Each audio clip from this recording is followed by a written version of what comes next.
सारेगामा कारवां mini भक्ति। जय श्री कृष्ण। नमस्कार दोस्तों। जिस तरह कहा जाता है कि नेकी कर और कुएं में डाल, उसी तरह से कर्म का ज्ञान कहता है कि कर्म कर और उसे भगवान को सौंप दे। गीता के चौथे अध्याय में कृष्ण ज्ञान, कर्म और सन्यास योग के बारे में बताएंगे और मैं शैलेंद्र भारती इसको सीधे, आसान और समझ में आने वाली भाषा में आपको सुनाने जा रहा हूं। आइए सुनते हैं भगवत गीता का अध्याय 4, जिसे ज्ञान कर्म सन्यास योग के रूप में जाना जाता है।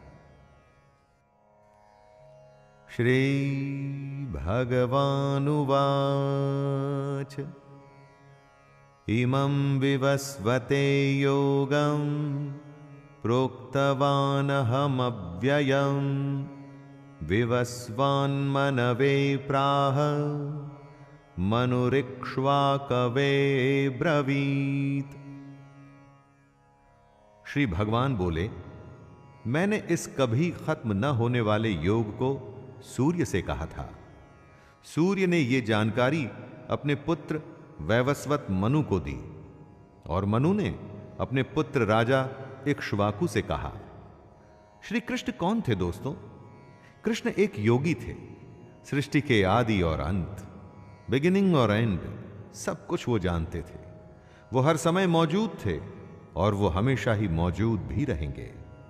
योग अर्थात ज्ञान योग और कर्म योग, जिसका कभी नाश नहीं हो सकता। आखिर कहां से आया इस योग का ज्ञान? भगवान श्री कृष्ण उसी की जानकारी दे रहे हैं।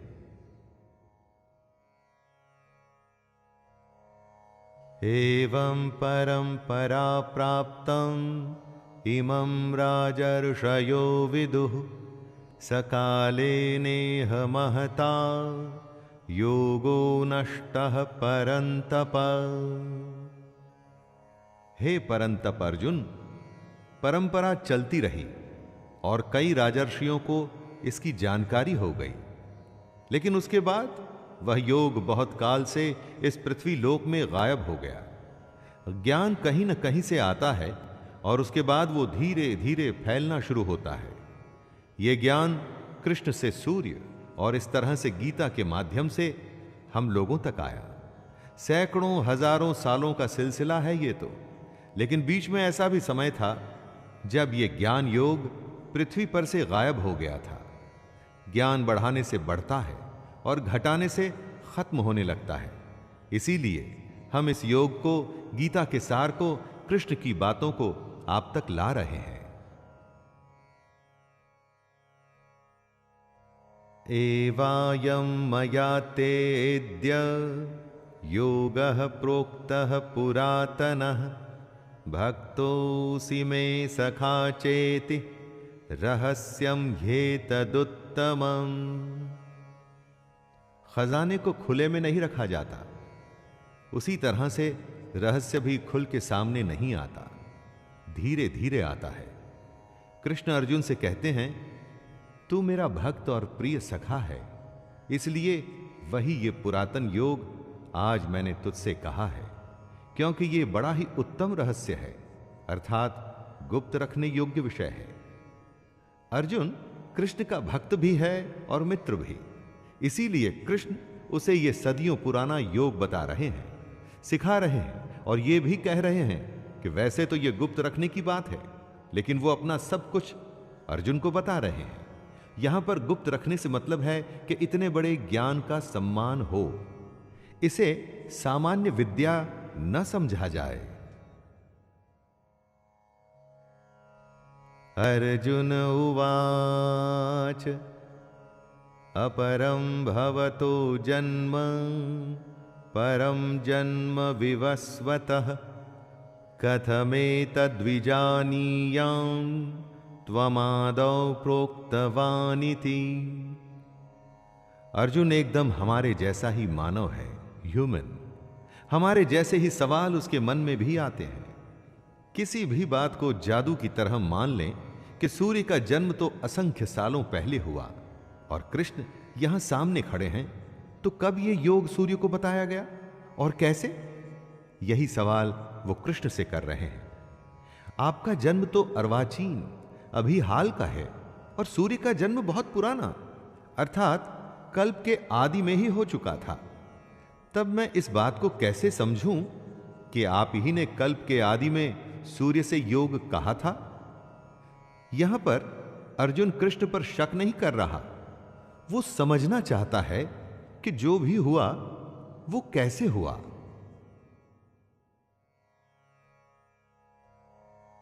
श्री भगवानुवाच बहूनि मे व्यतीतानि जन्मानि तव चार्जुन तान्यहं वेद सर्वाणि न त्वं वेत्थ परन्तप। दोस्तों, भक्त नहीं जानता, लेकिन भगवान सब जानता है। साधक मतलब कि साधना करने वाला ये नहीं जानता, लेकिन महापुरुष सब कुछ जानता है। जो आंखों से दिखता है वो तो सब जान सकते हैं, इसमें विशेष क्या हुआ, स्पेशल क्या है? जो अव्यक्त है यानी अनएक्सप्लेन्ड है, उसे सिर्फ ज्ञानी और महापुरुष ही जानते हैं। श्री भगवान बोले, हे परंतप अर्जुन, मेरे और तेरे बहुत से जन्म हो चुके हैं, उन सबको तू नहीं जानता, किंतु मैं जानता हूं। यही कृष्ण कह रहे हैं कि अर्जुन उनको साधारण जन्म लेने वाला, हमारे जैसे शरीर वाला ना समझे। दोस्तों, ये बात हमारे लिए भी आवश्यक है कि कृष्ण को हम कैसे और क्या समझें।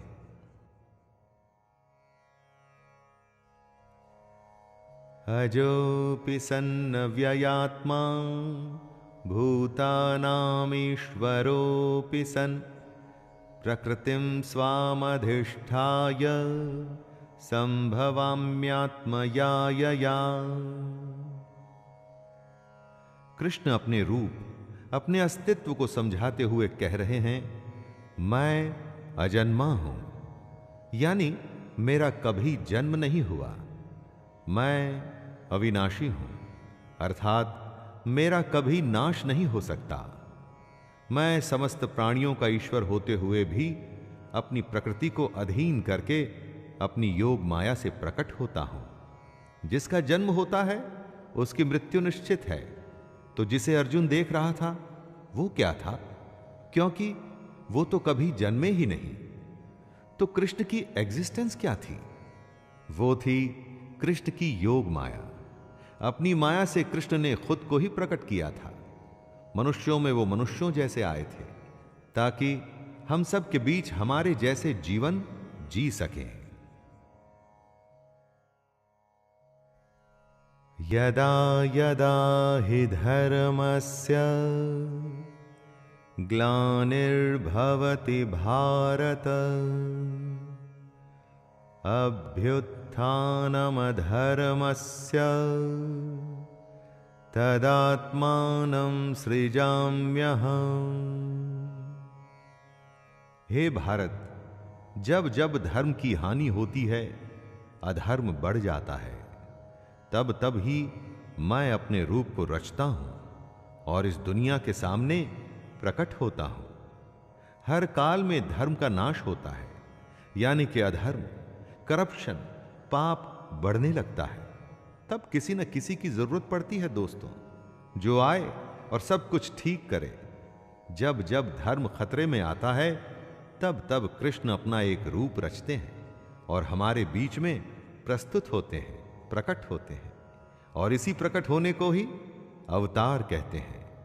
हर युग में आपको एक अवतार की कहानी मिलेगी जो धर्म की स्थापना के लिए धरती पर जन्म लेता है।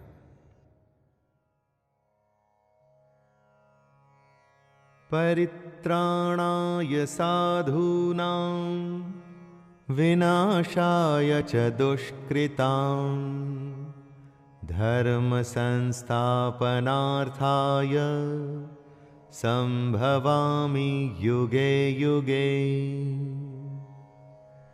धर्म को फिर से स्थापित करने के लिए हर युग में कृष्ण अवतार लेते हैं, लेकिन क्या है यह धर्म की स्थापना?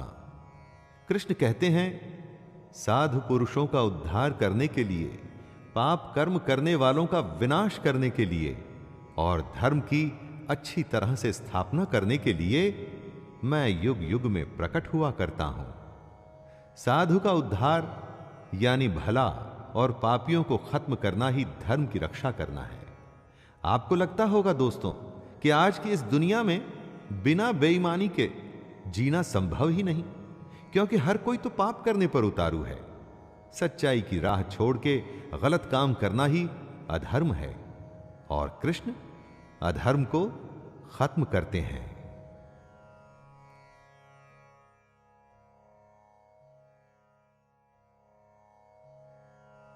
जन्म कर्म च मे दिव्यम् एवं यो वेत्ति तत्त्वतः त्यक्त्वा देहं पुनर्जन्म नैति मामेति सोऽर्जुन। कृष्ण कहते हैं कि उनका जन्म अलौकिक है, यानी इस लोक का नहीं। जैसे हम सबका जन्म होता है, वैसे कृष्ण का जन्म नहीं हुआ। जो ये बात समझ लेता है, वो शरीर को त्याग कर फिर जन्म को प्राप्त नहीं होता, बल्कि वो सीधे कृष्ण को ही प्राप्त होता है। मनुष्य के जन्म का एक तरीका है, हम वो ही समझ सकते हैं, लेकिन कृष्ण, उनका जन्म दिव्य और अलौकिक होता है, डिवाइन और इस दुनिया से अलग। इसीलिए उनके अस्तित्व को आसानी से नहीं समझा जा सकता। लेकिन जो भी कोई इस बात को समझ जाता है, वो भी जन्म और मृत्यु के चक्कर से निकल सीधा कृष्ण को ही प्राप्त होता है। ज्ञान की बात है तो आसानी से कैसे समझ में आएगी दोस्तों? और अगर समझ आ गई तो फिर किसी ज्ञान की जरूरत ही नहीं रहेगी। वीतराग भय क्रोधा मन्मया मामुपाश्रिताः बहवो ज्ञान तपसा पूता मद्भावमागताः। जिनमें मोह, गुस्सा और डर खत्म हो चुका है, जो कृष्ण से प्रेम करते हैं, जो कृष्ण के भक्त हैं, उनके कहे ज्ञान पर सच्चे मन से चलते हैं, वो कृष्ण को ही प्राप्त हो जाते हैं। जिन्होंने अपने अंदर के मोह, गुस्से या डर जैसे भावों को खत्म कर दिया है, यानी कि अपनी इंद्रियों को वश में कर लिए हैं और खुद को जो कृष्ण को सौंप चुके हैं, उन्हें भगवान की प्राप्ति हो चुकी है, उन्हें मोक्ष मिल चुका है। इस दुनिया में रह के उस दुनिया की बात आप समझेंगे कैसे दोस्तों? अगर उसकी माया समझनी है तो पहले अपनी फीलिंग्स और अपनी इंद्रियों को कंट्रोल करिए।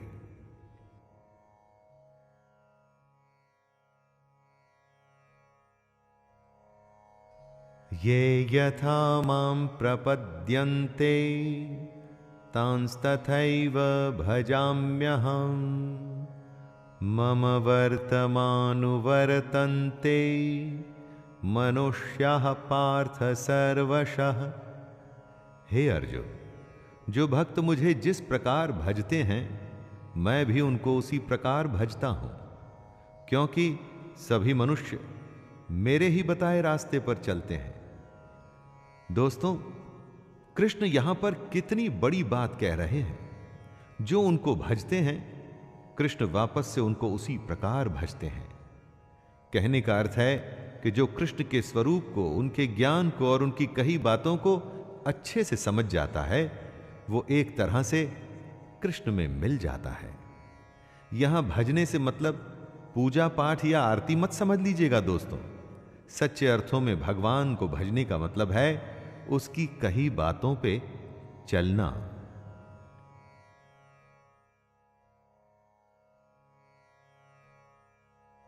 कांक्षन्तः कर्मणां सिद्धिं यजन्त इह देवताः क्षिप्रं हि मानुषे लोके सिद्धिर्भवति कर्मजा।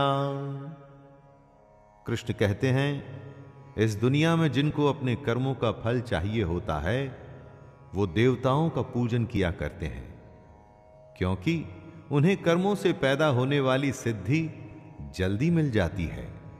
जो लोग कृष्ण के कहे अनुसार कर्म करते हैं और साथ में देवताओं की पूजा करते हैं, उन्हें उनके कर्मों के फल जल्दी मिल जाते हैं। सच्चे मन से सिर्फ कर्म करना, कर्म करते हुए फल की ही नहीं, देवता और ईश्वर को भी याद रखना, ऐसे करने पर फल जल्दी मिलता है। कर्म किया है तो फल तो आएगा ही, चाहे अच्छा या बुरा, लेकिन अगर कर्म करते हुए मन में भगवान है तो फल अवश्य अच्छा और जल्द आएगा।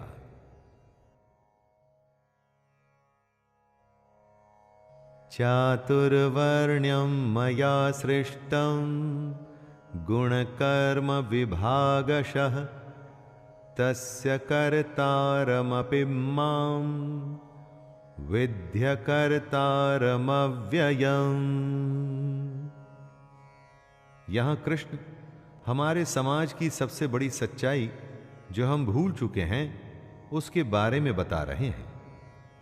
ब्राह्मण, क्षत्रिय, वैश्य और शूद्र, इन 4 वर्णों का समूह गुण और कर्मों के विभाग पूर्वक मेरे द्वारा रचा गया है। इस प्रकार उस सृष्टि रचनादि कर्म का कर्ता होने पर भी मुझ अविनाशी परमेश्वर को तू वास्तव में अकर्ता ही जान। जिसे हम जात या जाति कहते हैं वो आपके गुण और कर्म पर निर्भर करती है दोस्तों, जन्म पर नहीं। हो सकता है कि आपका जन्म एक अच्छे घर में हुआ हो, आपके माता और पिता अच्छे इंसान हो, लेकिन अगर आप धूर्त हैं, झूठ बोलते हैं या गलत काम करते हैं तो क्या आपको भी सच्चा और अच्छा कहा जाएगा? ना, कभी नहीं।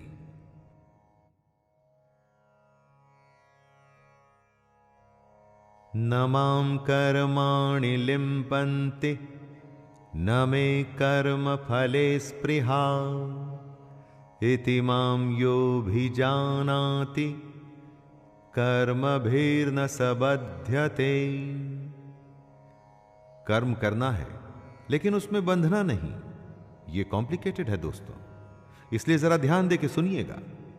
कर्म को पूरी लगन से अपना कर्तव्य समझ के आपको करना है, लेकिन उसमें बंधकर उसके फल के लिए परेशान नहीं होना है।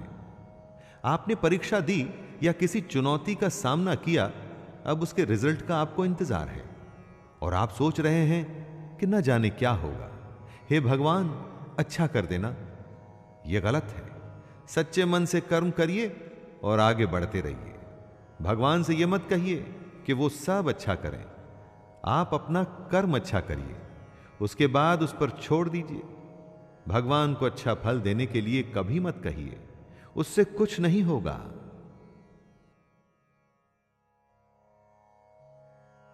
एवं ज्ञात्वा कृतं कर्म पूर्वैरपि मुमुक्षुभिः कुरु कर्मैव तस्मात् त्वं पूर्वैः पूर्वतरं कृतं। कृष्ण आगे अर्जुन को बताते हैं कि बीते समय में जिन लोगों को मोक्ष प्राप्त हुआ था उन्होंने इसी तरीके का इस्तेमाल किया था, और इस समय में अगर अर्जुन तुझे भी मोक्ष की इच्छा है तो तुझे भी इसी तरीके से चलना पड़ेगा। कृष्ण पूर्वजों के तरीके को समझाते हुए अर्जुन से कह रहे हैं दोस्तों कि उससे पहले भी कितने ही लोग निष्काम कर्म को समझ ईश्वर को प्राप्त हुए थे। उसी तरह से अर्जुन को भी इस बने बनाए तरीके पे चल ईश्वर को पाना चाहिए। दुनिया कितनी भी बदल जाए, दुनिया के नियम नहीं बदलते। जैसे जन्म और मृत्यु अटल है, उसी तरह से मेहनत करने पर अच्छा फल मिलेगा, ये भी अटल है। किम कर्म किम कर्मेति कवयोप्यत्र मोहिताः तत्ते कर्म प्रवक्ष्यामि यज्ञ ज्ञात्वा मोक्षसे शुभात्। कंफ्यूजन की स्थिति को दूर करते हुए भगवान श्री कृष्ण कहते हैं, कर्म क्या है और अकर्म क्या है।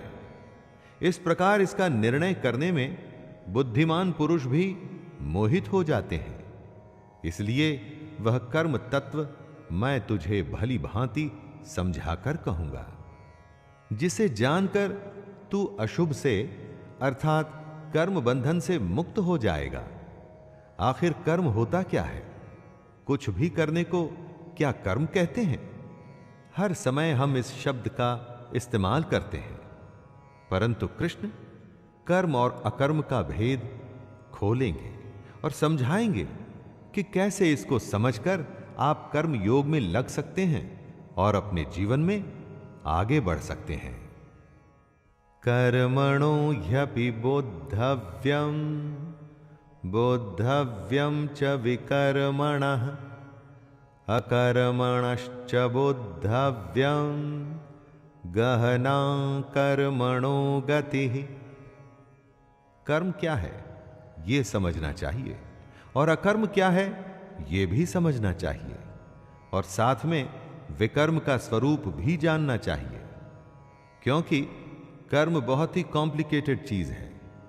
3 शब्दों में कहा है कृष्ण ने, कर्म, अकर्म और विकर्म, यानी कुछ करना, कुछ न करना और कुछ विशेष करना।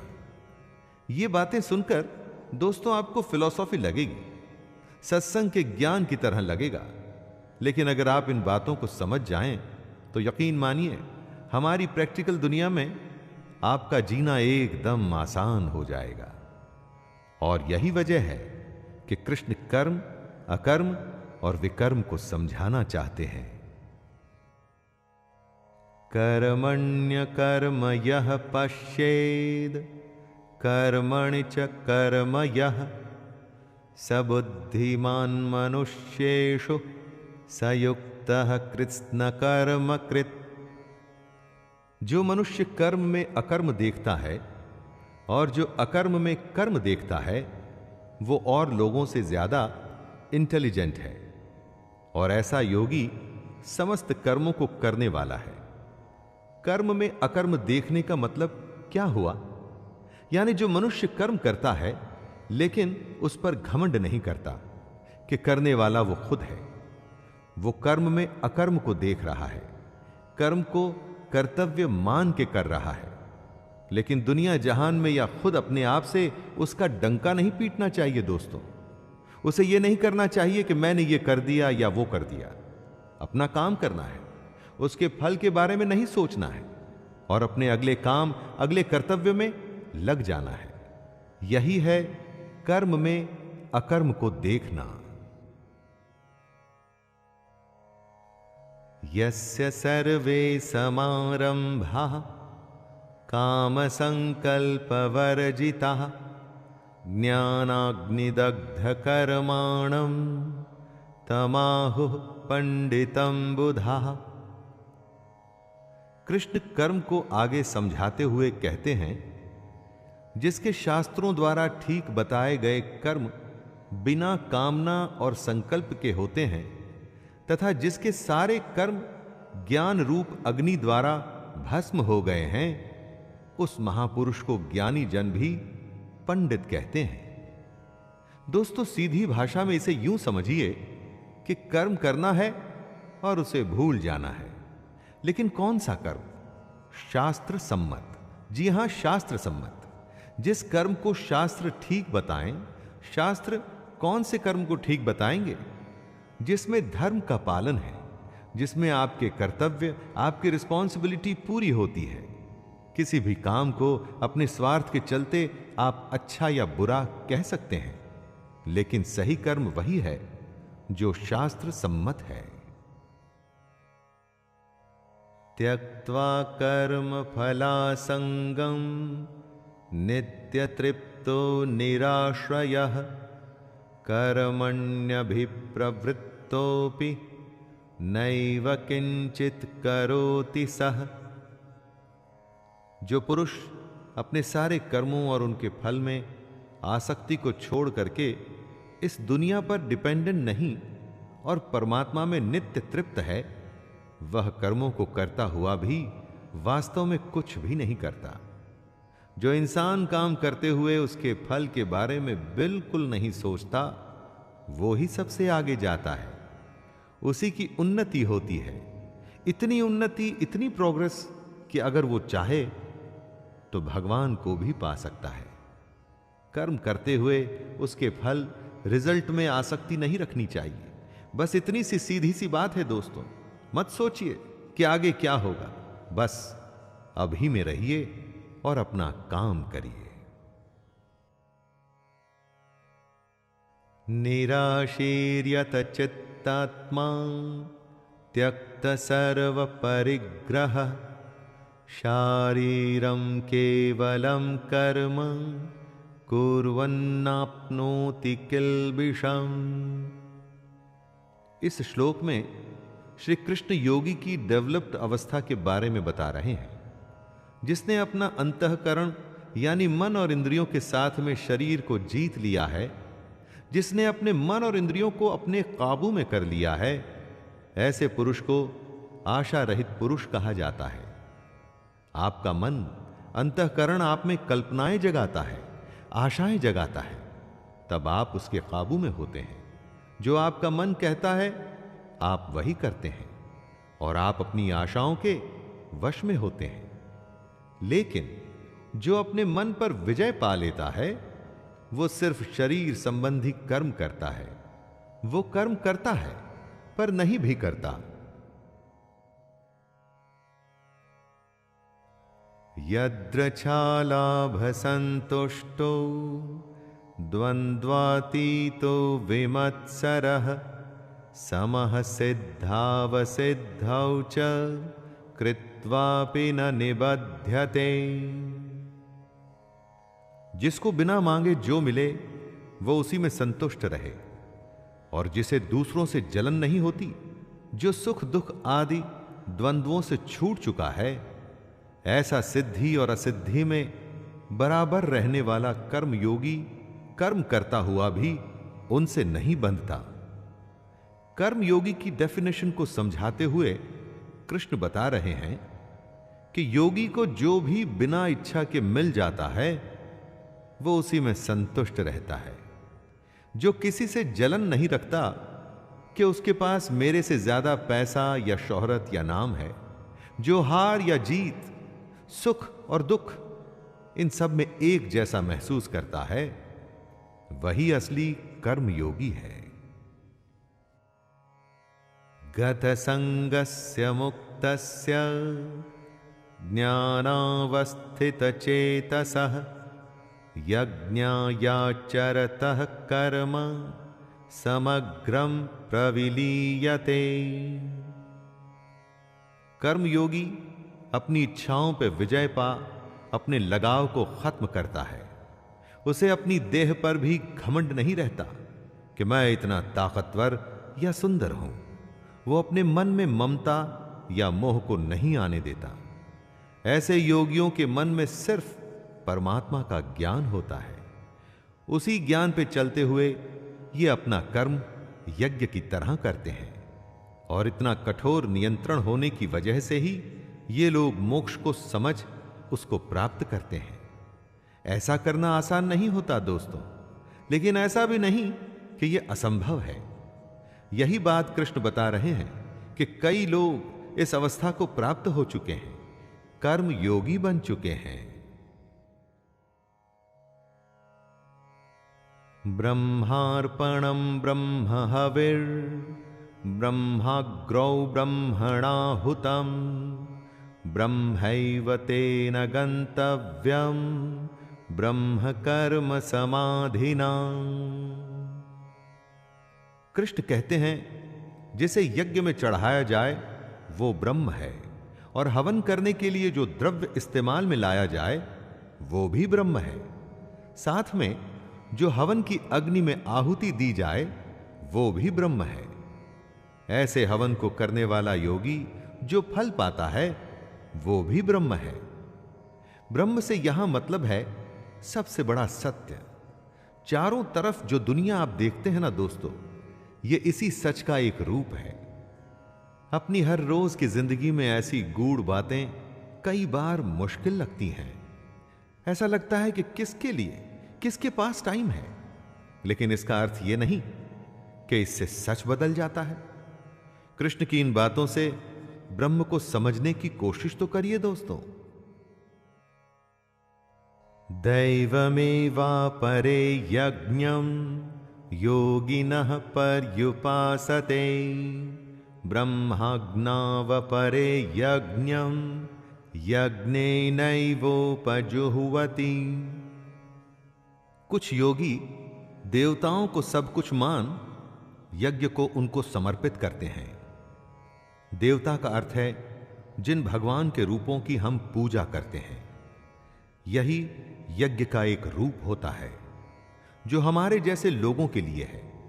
जो पहुंचे हुए कर्मयोगी होते हैं वो यज्ञ में अपना सब कुछ ब्रह्म को सौंपते हैं। उनका हर अनुष्ठान ब्रह्म के लिए होता है। चाहे आप राम, कृष्ण, शिव या दुर्गा या अपने किसी अभिष्ट को याद करके यज्ञ करें या ब्रह्म को सबसे बड़ा सच मान के कर्म करें, कोई फर्क नहीं पड़ता दोस्तों। बस ये ध्यान रखना है कि आपका कर्म भी एक यज्ञ है जिसमें आप उस ईश्वर को अपना सब कुछ सौंप के बस काम में लग जाते हैं।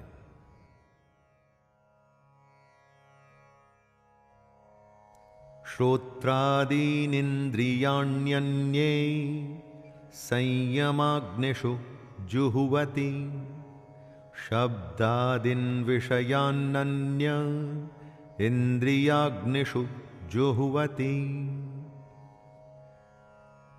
आग में कुछ भी डालो वो जल के भस्म हो जाता है।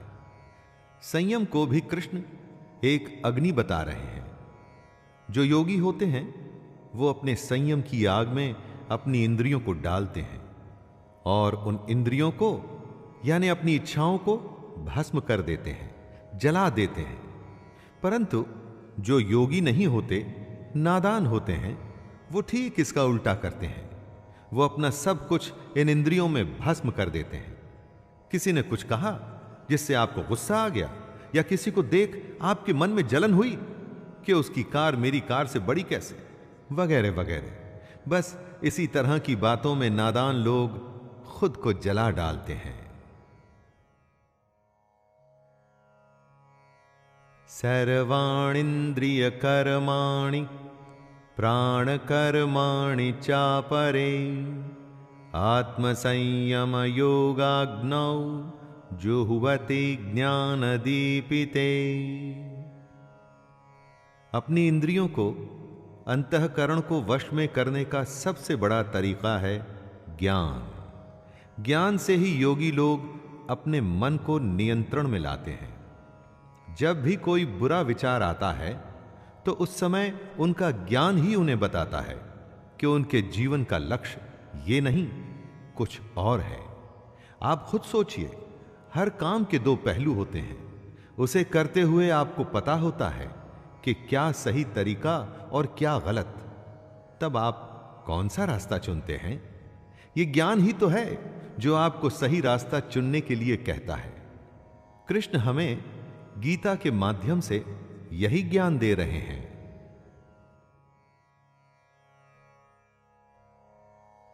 द्रव्य यज्ञस्तपो यज्ञा योग यज्ञस्तथा परे स्वाध्याय ज्ञान यज्ञश्च यतयः संक्षिप्तव्रतः। हर किसी का युद्ध अलग है, इसलिए हर किसी का यज्ञ और हर किसी का कर्म भी यज्ञ है। यही बात कृष्ण इस श्लोक के द्वारा हमें बता रहे हैं। कई पुरुष द्रव्य संबंधी यज्ञ करने वाले होते हैं, कितने ही तपस्या रूप यज्ञ करते हैं, तथा दूसरे कितने ही योग रूप यज्ञ करते हैं। कितने ही अहिंसादि तीक्ष्ण व्रतों से युक्त यत्नशील पुरुष स्वाध्याय रूप ज्ञान यज्ञ करने वाले होते हैं। कोई ईश्वर की पूजा कर उसे फूल और फल चढ़ाता है, कोई तपस्या कर भगवान को खुश करने की कोशिश करता है और कोई योग से भगवान को पाने की कोशिश करता है। दोस्तों, अपना युद्ध पहचानिए और अपना कर्म चुनिए। अपाने जुह्वति प्राणम प्राणे पानम तथा परे प्राणापान गति रुद्ध्वा प्राणायाम परायणः अपरे नियताहारः प्राणान् प्राणेषु जुह्वति सर्वेप्येते यज्ञविदो यज्ञक्षपितकल्मषः। इस श्लोक में कृष्ण प्राणायाम से जुड़े आयाम बता रहे हैं। जरा ध्यान दे के सुनिएगा दोस्तों। कितने ही योगी जन अपान वायु में प्राण वायु को हवन करते हैं, वैसे ही अन्य योगी जन प्राण वायु में अपान वायु को हवन करते हैं तथा अन्य कितने ही नियमित आहार करने वाले प्राणायाम परायण पुरुष प्राण और अपान की गति को रोककर प्राणों को प्राणों में ही हवन किया करते हैं। ये सभी साधक यज्ञों द्वारा पापों का नाश कर देने वाले और यज्ञों को जानने वाले हैं। प्राण का अर्थ है सांस अंदर खींचना, अपान का मतलब सांस को छोड़ना।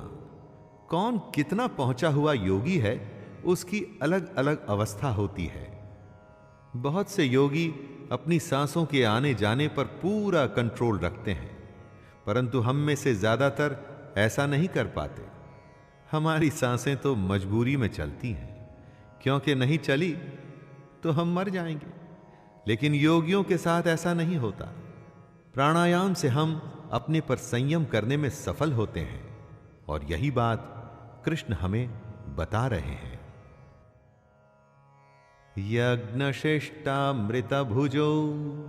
यान्ति ब्रह्म सनातनम नायं लोकोऽस्त्यय यज्ञस्य कुतोऽन्यः कुरु सत्तम।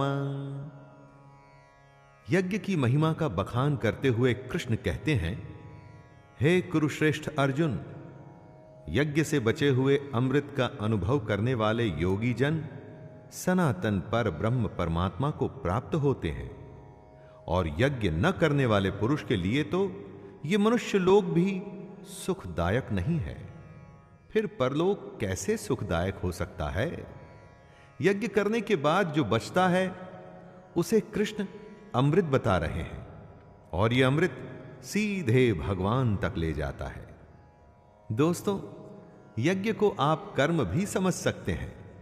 कर्म करने के बाद जो भी उसका फल हो उसे भगवान का आशीर्वाद समझ उसमें संतुष्ट होकर अपने अगले कर्म में लग जाना चाहिए। एवं बहुविधा यज्ञा वितता ब्रह्मणो मुखे कर्मजान् विद्धि तान् सर्वान् एवं ज्ञात्वा विमोक्ष्यसे। कृष्ण आगे कहते हैं, कितने ही तरह के यज्ञ वेद की वाणी में बताए गए हैं। उन सबको तू मन, इंद्रिय और शरीर की क्रिया द्वारा संपन्न होने वाले जान। इस प्रकार इन यज्ञों का मूल तत्व, इनकी रियलिटी जानकर उनके अनुष्ठान द्वारा तू कर्म बंधन से हमेशा के लिए मुक्त हो जाएगा। कितने ही यज्ञ वेदों में बताए गए हैं और कई यज्ञों के बारे में श्री कृष्ण ने भी बताया, जैसे अपने पर संयम रख इंद्रियों को वश में करना, यज्ञ में देवताओं को अर्पण करना, सांसों को नियम में रख प्राणायाम करना। ये सारे यज्ञ ही तो हैं। ये यज्ञ अगर हम सच्चे मन से करेंगे तो इस जन्म और मृत्यु के चक्कर से हमेशा के लिए निकल सकते हैं। श्रेयान् द्रव्यमयाद्यज्ञान यज्ञः परन्तप सर्वं कर्म अखिलं पार्थ ज्ञाने परिसमाप्यते। हे परंतप अर्जुन, आहुति चढ़ाकर किए गए यज्ञ से अच्छा ज्ञान यज्ञ होता है। एक यज्ञ तो वो होता है जिसमें हवन में आप देवताओं का आवाहन कर उन्हें अलग अलग द्रव्य जैसे घी इत्यादि चढ़ाते हैं, और एक दूसरा यज्ञ होता है ज्ञान यज्ञ, जिसमें आप अपनी इंद्रियों को वश में करते हैं, अपनी सांसों को नियंत्रण में रखते हैं, अकर्म करते लेकिन उसके फल में इच्छा नहीं रखते। ये सारे ज्ञान यज्ञ हैं और ये द्रव्य यज्ञों से कहीं अच्छे हैं। इसीलिए ज्ञान यज्ञ हमें सीधे ईश्वर से साक्षात्कार कराता है, हमें उनसे जोड़ता है। तद्विद्धि प्रणिपातेन परिप्रश्नेन सेवया उपदेक्ष्यन्ति ते ज्ञानम ज्ञानिनस्तत्त्वदर्शिनः।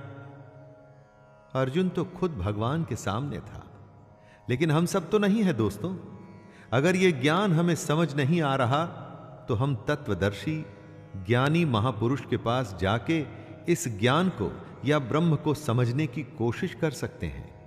अगर ज्ञान हमें जरूरी ही नहीं लगेगा तो हम बस अपनी जिंदगी को बिना कुछ जाने जीते ही चले जाएंगे। कृष्ण अर्जुन के माध्यम से हम सबको कुछ बता रहे हैं। ज्ञान को तू तत्वदर्शी ज्ञानियों के पास जाकर समझ। उनको भली भांति दंडवत प्रणाम करने से, उनकी सेवा करने से और कपट छोड़कर सरलता पूर्वक प्रश्न करने से वे परमात्मा के तत्व को भली भांति जानने वाले ज्ञानी महात्मा तुझे उस तत्व ज्ञान का उपदेश करेंगे। यज्ञात्वा न पुनर्मोहम् एवं यास्यसि पांडव येन भूतान्यशेषेण द्रक्ष्यस्यात्मन्यथो मयि। हम सब अपना काम करते हैं, कमाते हैं, हमारा परिवार बढ़ता है, हम बूढ़े होते हैं और इस तरह से ये चक्कर निरंतर चलता रहता है। क्यों करते हैं हम ऐसा? क्या जरूरत है ऐसा करने की? क्यों आए हैं इस दुनिया में हम? अज्ञानियों को इसके उत्तर की जरूरत नहीं पड़ती। आपके आसपास कितने लोग ये सवाल करते हैं? ज्यादा नहीं, लेकिन जिसमें थोड़ा सा भी ज्ञान है ना, वो ये जानना चाहता है। और यही जानने के लिए हमें तत्वदर्शी ज्ञानियों के पास जाकर के समझने की कोशिश करनी चाहिए। तभी तो हम मोह से छूटेंगे और भगवान की इस दुनिया को समझने की कोशिश भी करेंगे।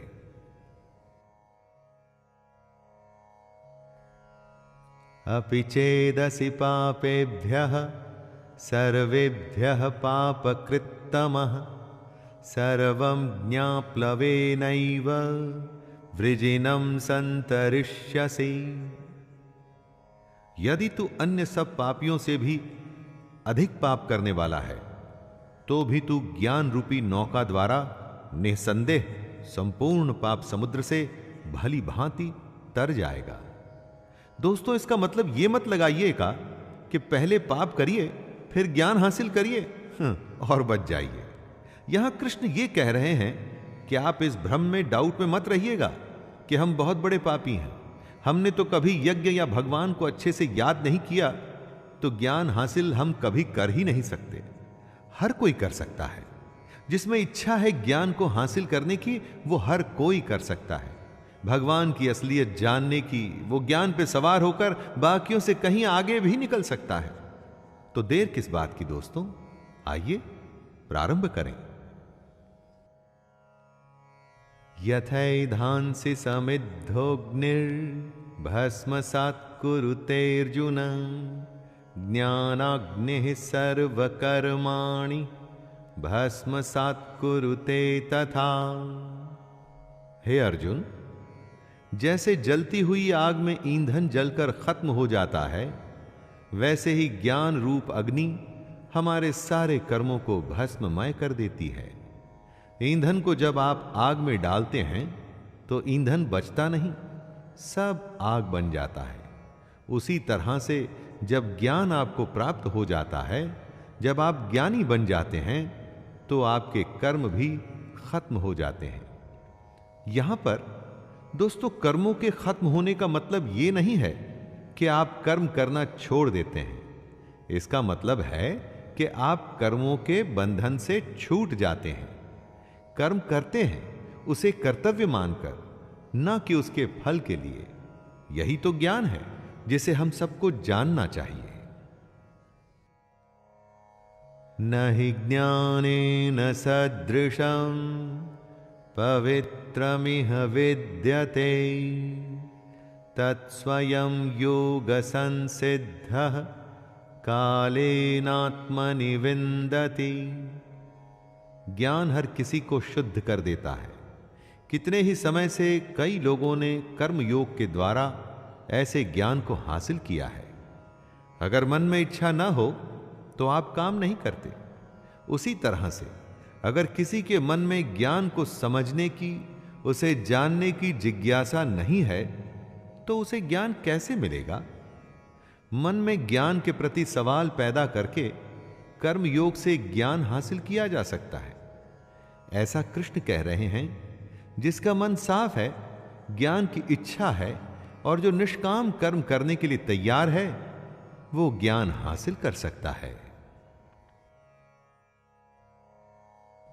श्रद्धावान लभते ज्ञानम तत्परः संयतेन्द्रियः ज्ञानम लब्ध्वा परां शांतिं चिरेणाधिगच्छति। इंद्रियों को जीतने वाले, मेहनत करने वाले और श्रद्धा रखने वाले मनुष्य को ज्ञान प्राप्त होता है तथा ज्ञान को प्राप्त होकर वह बिना देरी के उसी समय ही उसे भगवान की परम शांति मिलती है। जब आप एग्जाम, परीक्षा देने जाते हैं और अगर आपको सारे जवाब मालूम हैं तो परीक्षा देने में कोई परेशानी नहीं होती दोस्तों। उसी तरह से जो इंद्रियों के वश में करने की कोशिश कर रहा है, जिसके मन में ईश्वर के प्रति श्रद्धा है, उसको इस दुनिया की सच्चाई समझने में या ज्ञान हासिल करने में ज्यादा समय नहीं लगता। सही लगन और सही तरीके से आप दुनिया में कुछ भी हासिल कर सकते हैं। अज्ञश्च श्रद्धानश्च संशयात्मा विनश्यति नायं लोकोऽस्ति न परो न सुखम संशयात्मनः।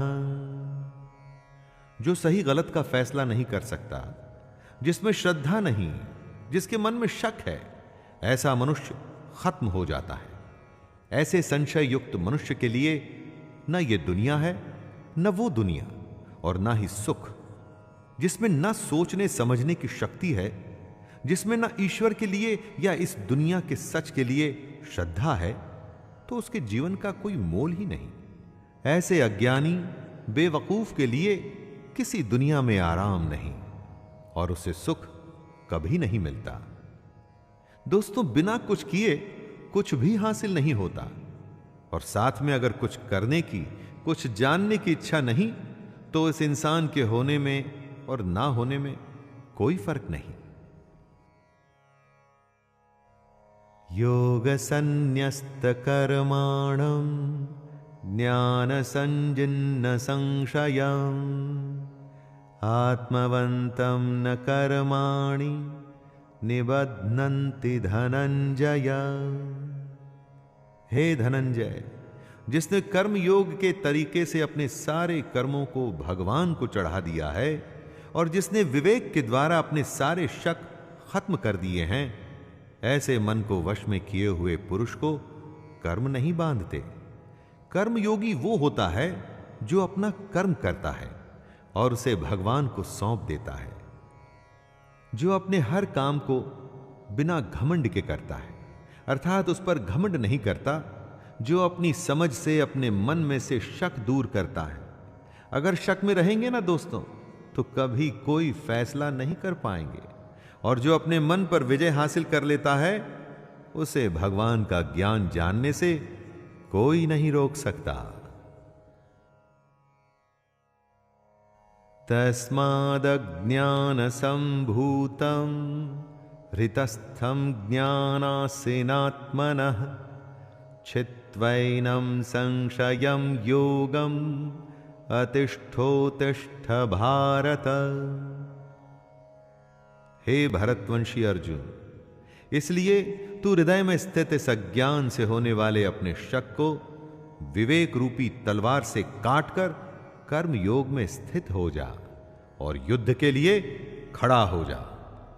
कृष्ण आवाहन करते हैं अर्जुन को और कह रहे हैं कि अपने अज्ञान को, अपने मन में पैदा हो रहे शक को कर्म योग से दूर कर और युद्ध के लिए खड़ा हो जा। हमें भी दोस्तों, हमें भी अगर कभी मन में कोई शक या चिंता सताए तो बस कर्म योग को ध्यान में रखकर काम में लग जाना चाहिए। ज्यादा नहीं सोचना चाहिए कि अंजाम क्या होगा। काम करके उसे भगवान को सौंप देना चाहिए, बस। तो दोस्तों, ये गीता का चौथा अध्याय था। ज्ञान और कर्म के संबंध को श्री कृष्ण ने हमारे सामने रखा। अब मिलेंगे 5वें अध्याय में हम और आप और श्री कृष्ण की गीता। आज्ञा दीजिए अपने दोस्त शैलेंद्र भारती को। जय श्री कृष्ण।